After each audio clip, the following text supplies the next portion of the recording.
Chantal Delsol est philosophe, spécialiste de l'histoire des idées politiques, membre de l'Institut et professeure émérite des universités. Elle est aussi éditorialiste au Figaro. Elle a d'ailleurs rédigé une tribune sur la liberté d'éduquer, dont voici quelques extraits. C'est au nom de la lutte contre le séparatisme que le président Macron a d'abord annoncé la fin de la scolarisation à domicile, pour finalement la permettre à de nouvelles conditions drastiques.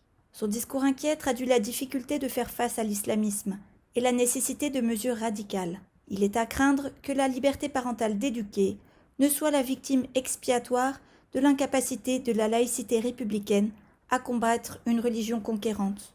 Le droit laissé et garanti aux parents de décider de l'éducation de leurs enfants représente le droit primordial et cardinal qui nous garde de toute dérive vers l'autoritarisme. La première chose que font les totalitarismes, c'est d'enlever les enfants aux parents pour les faire éduquer par l'État. En protégeant le droit des parents, les régimes libres risquent la liberté, c'est un risque, et honorent la diversité qui lui répond. La diversité est belle, voilà ce que signifie la démocratie.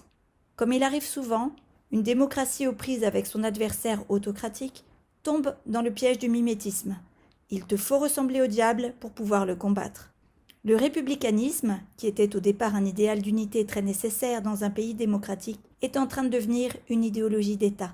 De jour en jour, on le voit s'entêter, se durcir et se radicaliser. La réforme ne prévoit d'autoriser l'école à la maison que pour des raisons d'éloignement, d'emploi du temps ou de santé, autrement dit, pour des raisons pratiques ou biologiques. Pourtant, la tradition républicaine française, celle de la loi de 1882, réaffirmée tout récemment, en 2017, par le Conseil d'État, est tout autre.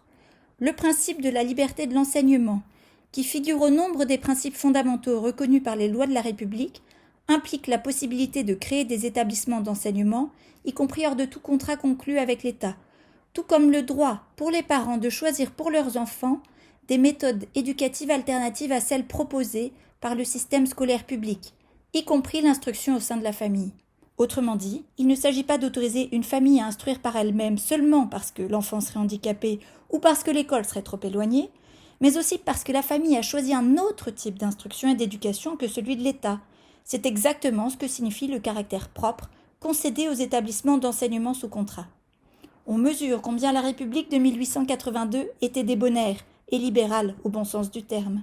Celle de 2020, affolée devant sa propre impuissance, est devenue sectaire